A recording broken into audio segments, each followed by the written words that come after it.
Thanks again for watching One Time Live. I'm Dwight Yoakam, and we're doing Hillbilly Deluxe tonight, the entire album. And once again, we have the pleasure of having Bill Bentley, who was, when I first met him, a writer for the LA Weekly and was working at Slash Records, if I'm not mistaken, Bill. Well, he's going to ask questions throughout the course of us performing the album tonight.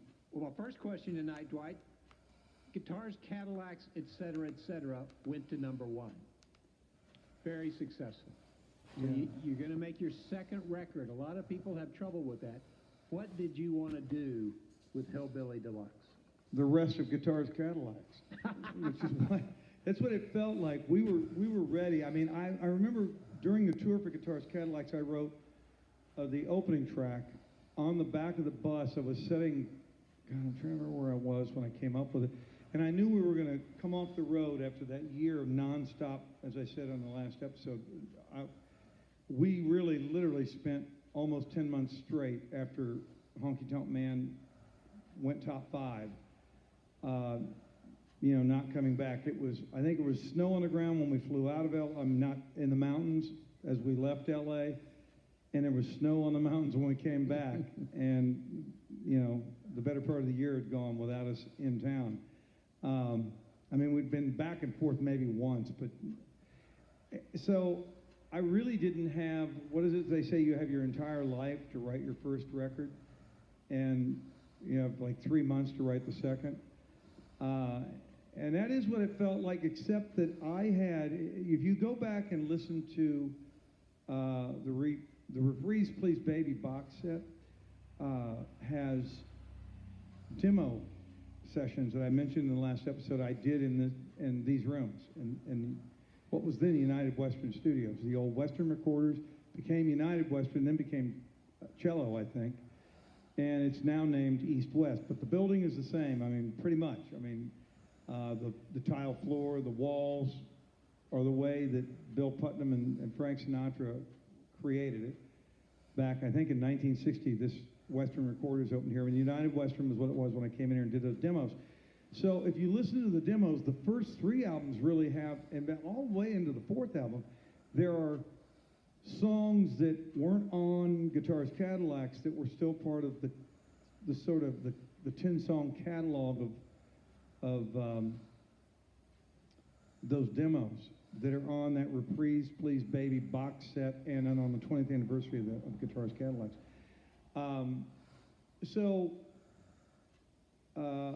My then lead guitar player and producer, Pete Anderson, and I discussed it while we were kind of, figuring out what we were going to do. I was limited because I only had a certain amount of funds to do the initial Guitars Cadillacs LP, which is why the title track never ended up on it, because I wrote it right after we finally completed mixing the 6th track that I had the money to do, and we're already going to deliver it to a P&D company called Tab Rex. The guy's name was that, and couldn't do the title track till we had signed and re-released the album as a 10-song LP with Warner's.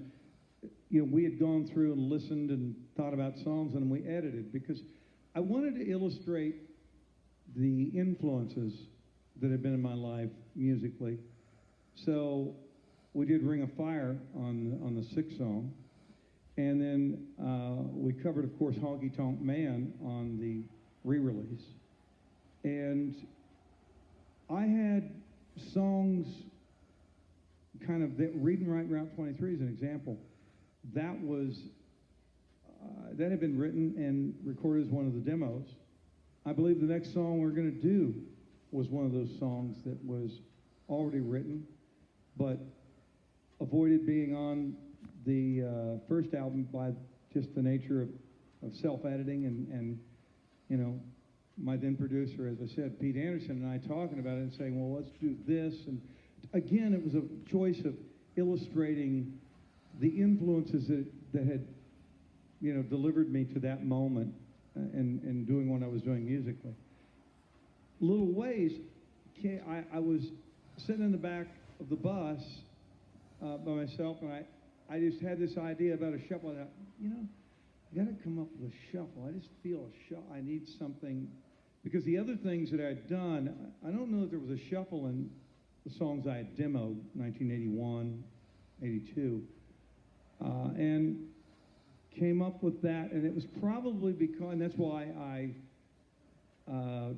dedicated as being inspired by Buck Owens, and on the sleeve, on the jacket, because I'd been listening to a ton of Buck, and Pete and I had discussed Buck and the economy of those records a lot, and little ways came out of me kind of channeling Buck. That's the phrasing of it, the exaggerated kind of, you got your, God, Tiger Buck.